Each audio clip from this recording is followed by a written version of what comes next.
ದೆಹಲಿಯ ಗಾಂಧಿ ಆಶ್ರಮದ ಹರಿಜನ ಸೇವಕ ಸಂಘದಲ್ಲಿ ನೂತನವಾಗಿ ನಿರ್ಮಿಸಿರುವ ಮಹದೇವ ದೇಸಾಯಿ ಗ್ರಂಥಾಲಯ ಘಟಕವನ್ನು ಉಪರಾಷ್ಟ್ರಪತಿ ಸಿಪಿ ರಾಧಾಕೃಷ್ಣನ್ ಇಂದು ಉದ್ಘಾಟಿಸಿದರು. ಇದೇ ವೇಳೆ ಪ್ರೊಫೆಸರ್ ಶಂಕರ್ ಕುಮಾರ್ ಸನ್ಯಾಲ್ ರಚಿಸಿರುವ ಜ್ಞಾನೋದಯದ ಯುಗ ಮಹಾತ್ಮ ಗಾಂಧಿಯವರ ದೂರದೃಷ್ಟಿ ಪುಸ್ತಕ ಬಿಡುಗಡೆ ಮಾಡಿದರು.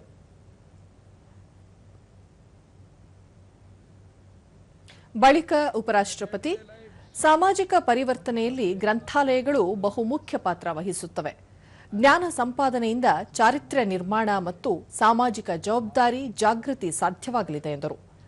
ಸಮಾಜ ಸೇವೆಯಲ್ಲಿ ಹರಿಜನ ಸೇವಕ ಸಂಘ ಕಳೆದ ಹಲವು ದಶಕಗಳಿಂದ ಉತ್ತಮ ಕೊಡುಗೆ ನೀಡುತ್ತಿದೆ.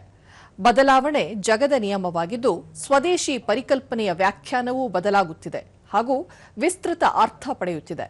ಈಗ ಸ್ವದೇಶಿ ಚಿಂತನೆ ಕೇವಲ ಚರಕಕ್ಕೆ ಸೀಮಿತವಾಗಿಲ್ಲ, ಅತ್ಯಾಧುನಿಕ ಯಂತ್ರಗಳನ್ನು ಕೂಡ ದೇಶೀಯವಾಗಿ ಭಾರತ ತಯಾರಿಸುತ್ತಿದ್ದು, ಆತ್ಮನಿರ್ಭರತೆ ಸ್ವದೇಶಿಯ ಪರ್ಯಾಯ ಪದವಾಗಿದೆ. ಭೌತಿಕ ಸ್ವರೂಪದಲ್ಲಿ ಬದಲಾವಣೆಯಾಗುತ್ತಿದ್ದರೂ ನಮ್ಮ ಪಾರಂಪರಿಕ ಮೌಲ್ಯಗಳು ಹಾಗೂ ನೈತಿಕತೆ ಸಾರ್ವಕಾಲಿಕವಾಗಿದೆ ಎಂದು ಹೇಳಿದರು. I am pleased to be here today at the sacred premises of Gandhi Ashram for the inauguration of the extended library and reading room of the Mahadev Desai Ji's library.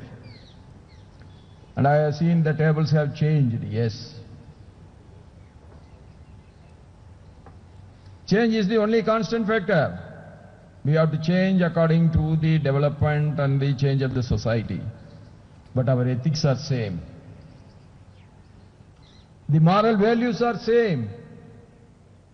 Even the concept Swadeshi is slowly but steadily changing.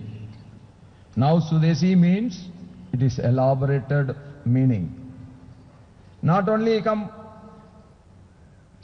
confined only to the sarkas.